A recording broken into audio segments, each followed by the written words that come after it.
tarde, senhoras e senhores. Entrando no ar a partir de agora, ao vivo, pela TV Osasco e redes sociais da Defenda e da Almesp, o programa da Defenda PM, Associação dos Oficiais Militares do Estado de São Paulo, em defesa da Polícia Militar.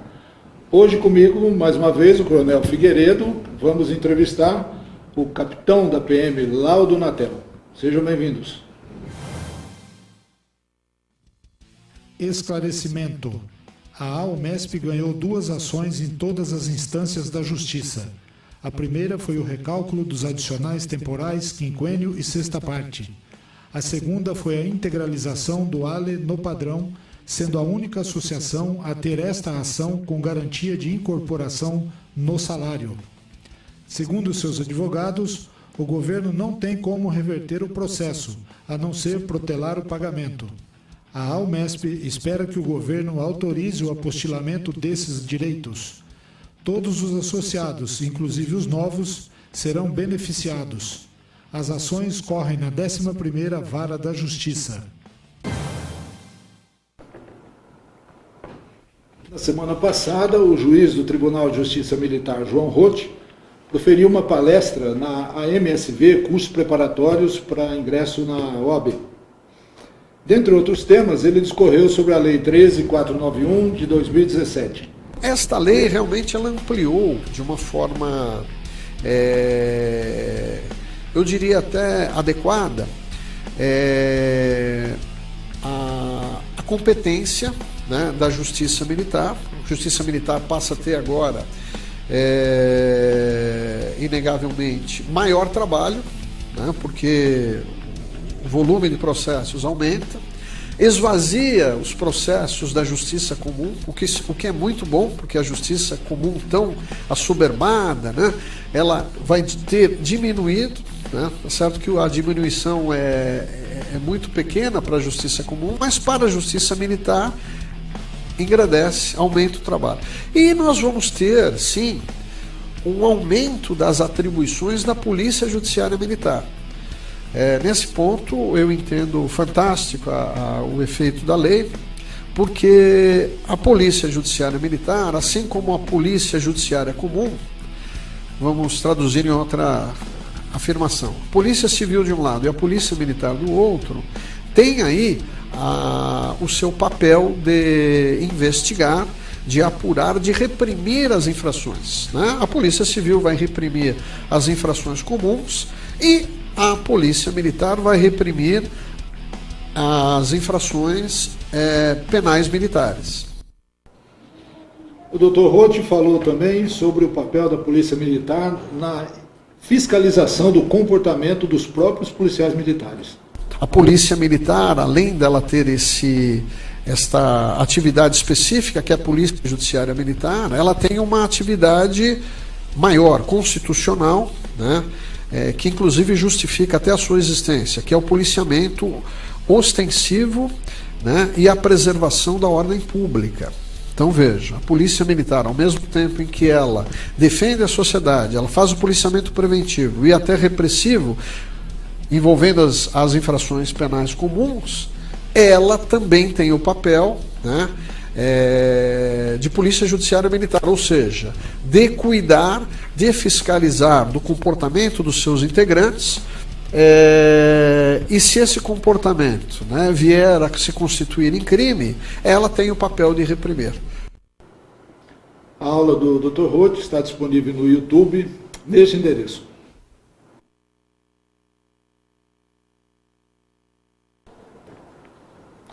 Em boletim geral, publicado no dia 21 deste mês, o Comando-Geral da Polícia Militar informou a nova nomenclatura de Justiça e Disciplina, considerando a alteração do Código Penal Militar com razão na edição da Lei 13.491.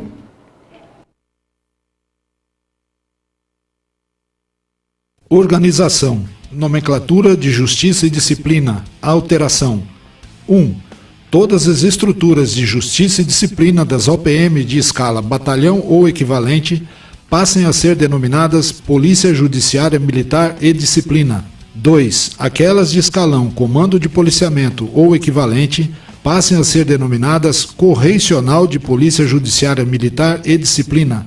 3. Os atuais plantões de Polícia Judiciária Militar passem a ser denominados plantões de Polícia Judiciária Militar e Disciplina.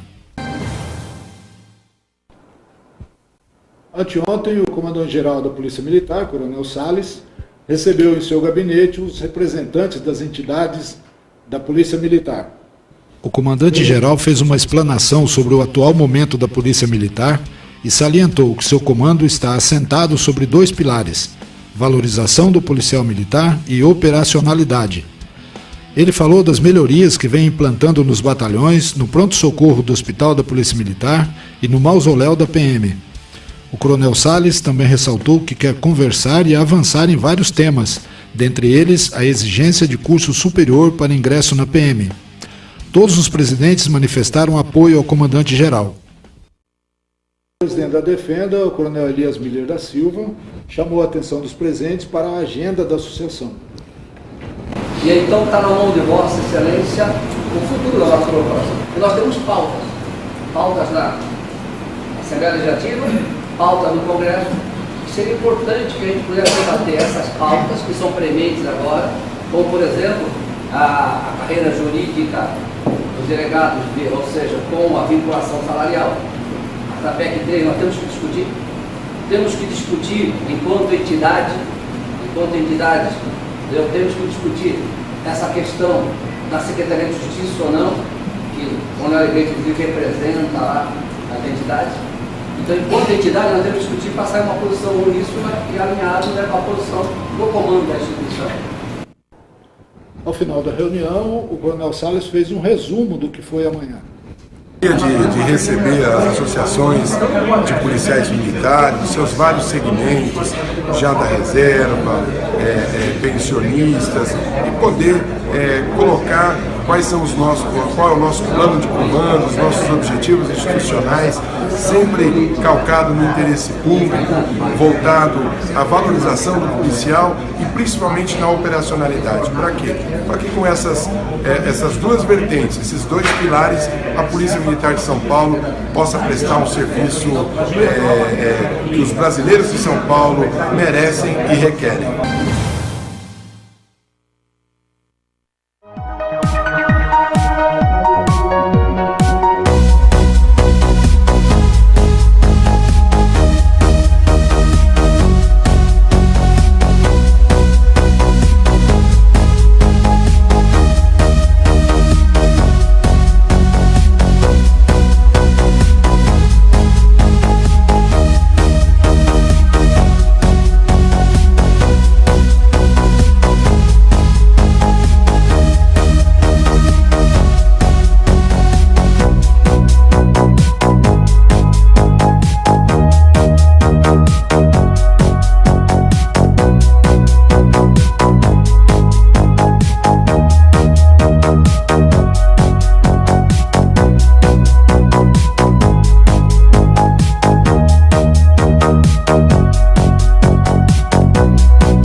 Estamos recebendo aqui no programa hoje o capitão Laudo Natel, que é capelão-chefe do Presídio Militar Romão Gomes.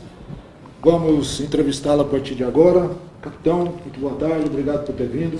Boa tarde, Silvio. Coronel Figueiredo, boa tarde. Boa tarde, Silvio. Boa tarde, capitão Laudo Natel. Uma grande alegria recebê-lo no programa. Silvio, Laudo, eu gostaria de perguntar um pouco, começar a entrevista com você, pedindo a você que falasse para nós um pouco da sua carreira e especialmente a razão pela qual você fez a opção por tentar se enveredar pela política. Eu sou de uma família simples, passamos até necessidade, fui catador de sucata, trabalhei com carreto na feira, mas sempre gostei de estudar. E essa foi meu diferencial, essa foi minha vantagem. Acabei entrando como soldado do Corpo de Bombeiro da Polícia Militar e mais para frente um pouquinho entrei na Academia de Polícia Militar do Barro Branco. A gente tem 5 cursos de superior e o que me fez eu ter esse desejo de entrar na política foi, a gente trabalha como pastor na Igreja Evangélica Assembleia de Deus, temos algumas ações sociais envolvendo a comunidade carente, na região de São Mateus, algumas pessoas da igreja que nos ajudam, né? missionária Agência, o pastor Ivan também, e a gente se vê nessas crianças carentes, porque passamos situação difícil. E na igreja nós precisamos de ter oferta das pessoas, dos irmãos, e em época de crise, essa oferta diminui sensivelmente. Meu interesse de entrar na política foi de trazer alguma oportunidade para desenvolvimento dessas crianças, fazendo um tripé. Então, a ação social ela envolve a polícia militar, envolve a comunidade e envolve a igreja também. Então, a igreja é uma instituição apolítica, que tem possibilidade de fazer o desenvolvimento das crianças, valores sociais, e a gente tem interesse realmente de fazer projetos nessa linha, tanto envolvendo educação, como fui professor da rede estadual de ensino também, de matemática, física e química. A gente gostaria de trabalhar com a parte de valorização dos professores, parte da igreja também, para projetos de ação social, cursos livres, e também a parte de desenvolvimento de ética, moral para as crianças, que a gente está o Brasil está meio difícil nessa área de ética e moral, né? Então esse foi o meu objetivo de ter essa ascensão, essa necessidade de me envolver com a política. O senhor está na Polícia Militar há quanto tempo já? E já serviu em que unidades da Polícia Militar? Na Polícia Militar eu tenho 25 anos de serviço, completados agora em fevereiro, e por esse tempo que eu tive na iniciativa privada também, como professor, a gente acabou averbando um tempo aí que nos garante os 30 anos de polícia, mais somado aí com esse período que a gente teve em outras entidades, né, tanto privadas quanto como professor. E fui do Corpo de Bombeiros como soldado, daí entrei na Academia de Polícia Militar do Barro Branco, me formei no ano de 98, na Escola de Soldado entrei em 93, como eu trabalhei no primeiro GB, na Praça da Sé, depois Deus ajudou, a gente acabou passando na Academia de Polícia Militar do Barro Branco, passamos pelo 11º Batalhão de Polícia Militar, acabamos nos envolvendo numa ocorrência, tomamos uns tiros, né, ficamos meio de molho, e aí que eu consegui desenvolver essa parte de administração de almoxarifado, mais para frente acabei desenvolvendo mais a parte de finanças, e saindo do 11º Batalhão, vim trabalhar no Copom, fiquei 5 anos trabalhando no Copom, Centro de Operações da Polícia Militar, trabalhávamos com a parte de software, de instalação de software, equipamentos, né? E a partir daí fomos trabalhar no Centro de Suprimento e Manutenção de Telecomunicações da Polícia, antigo CSM-Mitel, atual CETEL. Houve algumas reformulações na polícia, já está também mudando de nome. Temos 12 anos trabalhando com finanças públicas, trabalhando na área de licitações e contratos, gestão de contratos, processos perante o Tribunal de Contas. Capitão, fale um pouco do seu nome, né? Laudo Natel é um nome muito forte, né? Nos remete a um grande estadista que São Paulo teve. Eu gostaria que o senhor falasse um pouco da história do seu nome. O nome Laudo Natel foi uma homenagem ao ex-governador do estado de São Paulo, o Dr. Laudo Natel, que é vivo ainda, conta com 97 anos de idade. Todos os anos temos o privilégio de se fazer presente aí no aniversário dele. Ele uma figura pública lúcida, ele foi o responsável pelo São Paulo Futebol Clube, pela construção do São Paulo, e temos muita honra de ter o nome dele. Uma oportunidade que a gente teve uma visita uns 4 anos atrás para ele, dissemos que tínhamos uma responsabilidade muito grande de manter a honra do nome dele, que nunca foi envolvido em escândalo. E nessa oportunidade, ele nos presenteou com o livro dele, Laudo Natel, um Bandeirante, escrito pelo Ricardo Viveiros, e ele fez um despachozinho muito bonitinho. Ele diz assim: ao caro Laudo Natel, com os cumprimentos do outro Laudo Natel. Então a gente recebeu esse bastão dele e temos aí a responsabilidade de continuar na política com essa questão ética, de ser uma figura pública ilibada, né? Por que o senhor resolveu se candidatar a deputado federal e não estadual? Foi uma questão da igreja. Nós temos o apoio da nossa igreja, a Polícia Militar tem bastante candidatos, e eu resolvi sair mais pelo público da igreja. O pastor presidente, pastor Antônio Lisboa Filho, presidente da nossa igreja, Assembleia de Deus, Ministério Jardim Augusto, ele já tinha um outro candidato a deputado estadual que ele se manifestou apoiando, e aí ele disse: olha, não seria possível você rever a sua posição de não sair a estadual, mas sim a federal, para a gente não dividir os votos da igreja, que já não são tantos assim? E aí, como diz a Bíblia, melhor é obedecer do que sacrificar. Resolvi obedecer ao nosso pastor presidente, acatar o conselho dele, como diz lá em Provérbios 11:14, não havendo sábia direção, o povo cai, mas na multidão de conselheiros a segurança. Então ele é o nosso conselheiro, o nosso presidente, nos aconselhou dessa forma, e às vezes a gente vai entrar num caminho no deserto, mas caminhando com Deus, as portas vão se abrindo, e esse foi o objetivo de sair a federal, embora a gente tenha a consciência de não estar iludido de já ganhar as eleições logo na primeira vez. Então a gente se coloca como pré-candidato, é como uma opção. A gente até brinca com as pessoas, né? Tá sem opção? Capitão lá do Natel. Então a gente brinca dessa forma, né? Capitão, a despeito do fato do senhor ter o apoio da igreja, da comunidade religiosa a qual o senhor pertence, obviamente o senhor também conta com o apoio da família policial militar, né? Então eu gostaria de, nesse sentido, perguntar ao senhor, questionar ao senhor a respeito da importância da representatividade. A gente pela Defenda, temos feito uma campanha muito intensa no sentido de conscientizar a família policial militar do quanto é relevante elegermos policial militar. Temos uma campanha aí, policial militar vota em policial militar. Então, queria que o senhor falasse um pouco do que o senhor entende a respeito dessa questão da importância da representatividade. É bem oportuna a pergunta.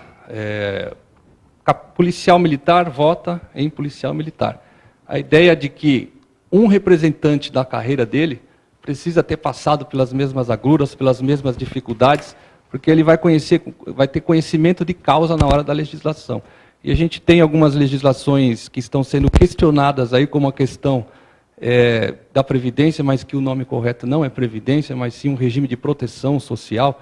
E a gente pode até invocar a Bíblia Sagrada aí, o capítulo 25 de 1 Samuel, diz lá, quando o rei Davi, ele tinha 600 homens que eram párias da sociedade, e que ele treinou esses homens como manusear o arco, como manusear a flecha, o escudo, as lanças, e eles patrulhavam as imediações do Monte Carmelo, porque tinha agricultores e pessoas que trabalhavam com criação de ovelhas, para a fabricação de roupas, né, tirar a lã da ovelha, e aí eles eram turbados por grupos de ladrões, né, de salteadores, e essa tropa que o rei Davi arregimentava era como se fosse o embrião da polícia militar hoje. Não se pode produzir numa sociedade sem que seja garantido o direito à paz social, à tranquilidade pública.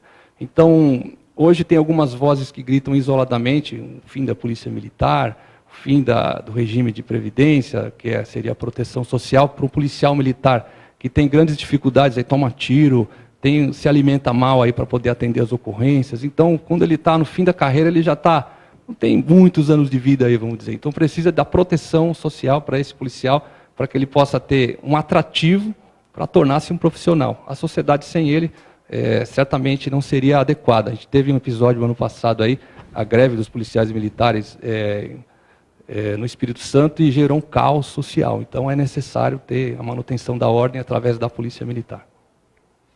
Como que o senhor pretende se comportar na Câmara Federal, né, se for eleito, por um partido pequeno hoje?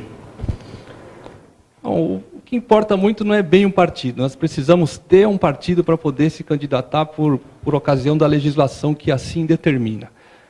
Como a gente tem um público cativo na nossa igreja, a gente, lógico, né, algumas pessoas recomendam que a gente escolha um público para representar. Se eu tivesse que escolher um público, hoje eu escolheria o da igreja, porque a gente tem mais solidez na igreja do que na própria polícia militar. Em eu sendo eleito, mesmo que o partido seja pequeno, precisa de ter um quociente eleitoral por em torno de 310, 320 mil votos, que vão ser somados aí de todos os candidatos de um partido, aquele que for o mais bem votado dentre todos os candidatos daquele partido, desde que tenha conseguido esse quociente eleitoral mínimo aí, tem condição de eleger um candidato. Pelo partido ser pequeno e pela quantidade de votos que a gente possivelmente venha angariar da nossa igreja, permitiria a gente conseguir se eleger com mais chances ainda do que de um partido grande, porque a chapa às vezes é pesada, com pessoas com mais expressão, né? Então a gente conta mais com o apoio da nossa igreja, em conseguindo êxito, a gente conseguiria representar também a nossa instituição. A gente trabalhou 25 anos, não teria como a gente virar as costas, tendo conhecido a importância e as dificuldades, né?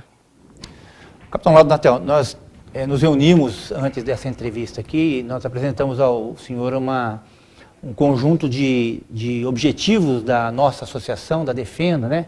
Eu cito como os principais a alteração da lei de ingresso, com a exigência do nível superior para ingresso como soldado, o curso superior para ingresso na Academia do Barro Branco, a autorização para que a Polícia Militar elabore os termos circunstanciados de ocorrência, a transferência das atividades de escolta de presos, que não tem nenhuma relação com a atividade de polícia, para outra secretaria, para outro órgão, né? Liberando a Polícia Militar para realizar suas atividades mais específicas, né? E eu queria, o senhor naquele momento, obviamente, se comprometeu com as pautas da Defenda, eu queria ouvir do senhor a sua posição em relação a esses temas, que são temas impactantes na Polícia Militar e com reflexo positivo para a comunidade. Eu concordo com todos os temas que a Defenda PM manifesta, expõe, a expressão, embora quase que na totalidade deles, eles são atinentes à legislação estadual. Mas a gente, como deputado federal, tem a legislação em âmbito do território nacional.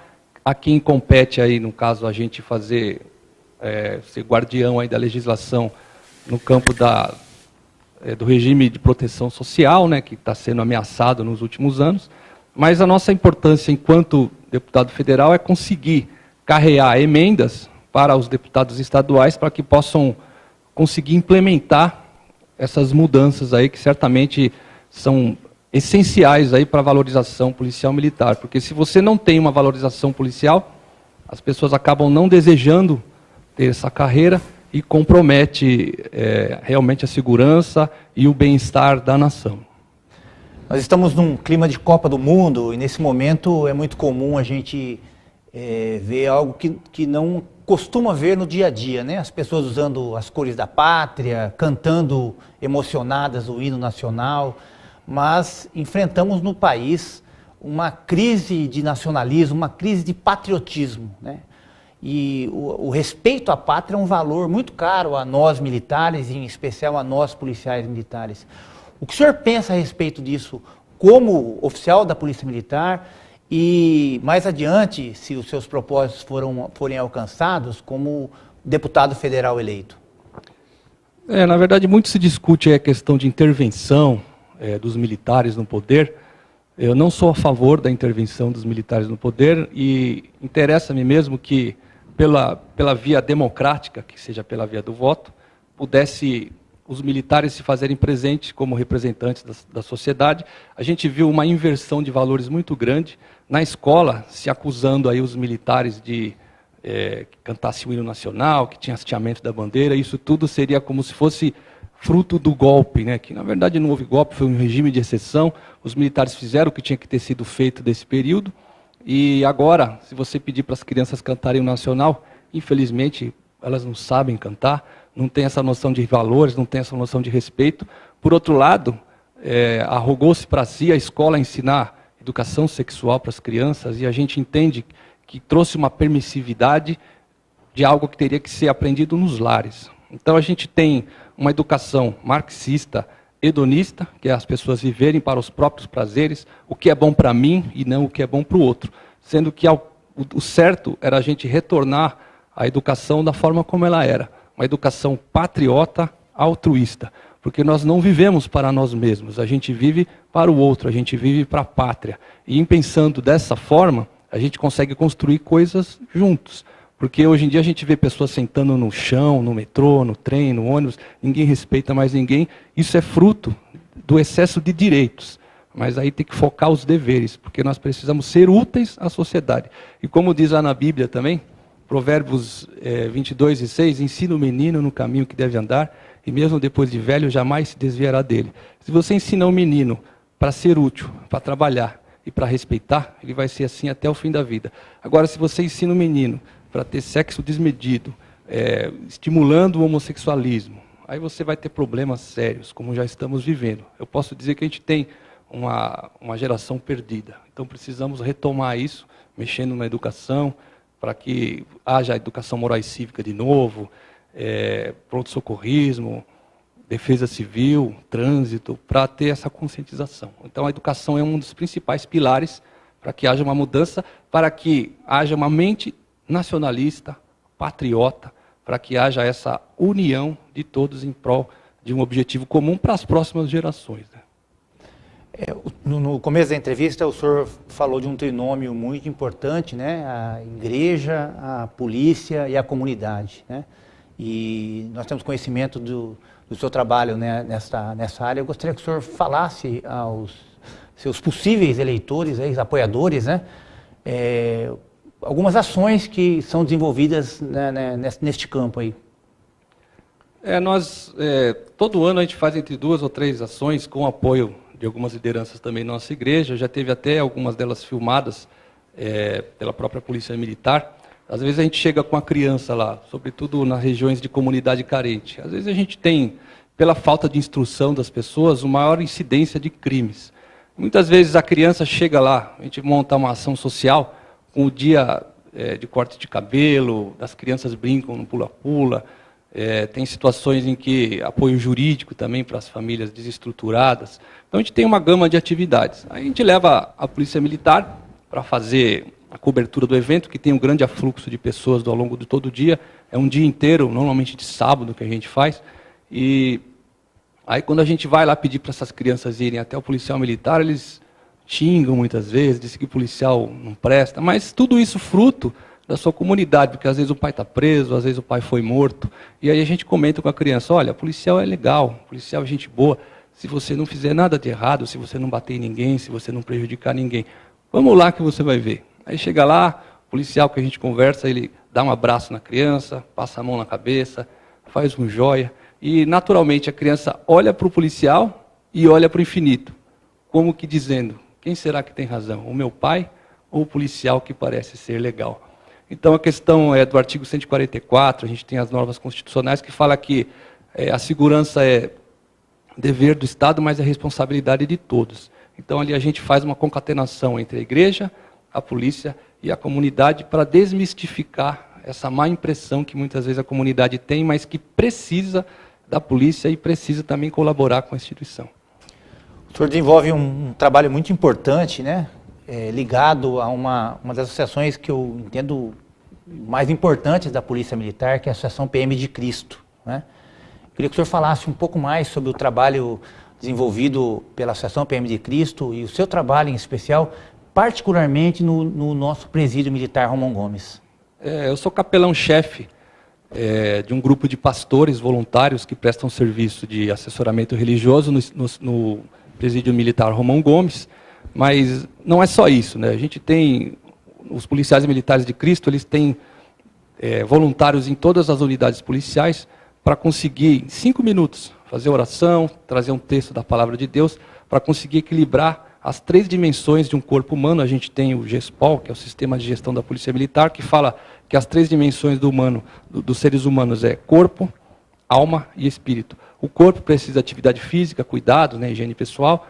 A alma é a parte do entendimento e o raciocínio, né, o entendimento, as emoções.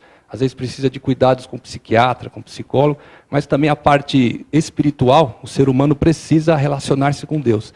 Então você tem algumas entidades, ser humano, os astecas, os incas, os maias, os africanos, todos eles têm essa necessidade de alguma coisa dentro dele que clama por um ser superior que é Deus. Então isso é um cuidado pastoral. A gente tem não só a equipe de evangélicos, que é a nossa fé, mas tem equipes também de católicos, de espíritas. Então é importante.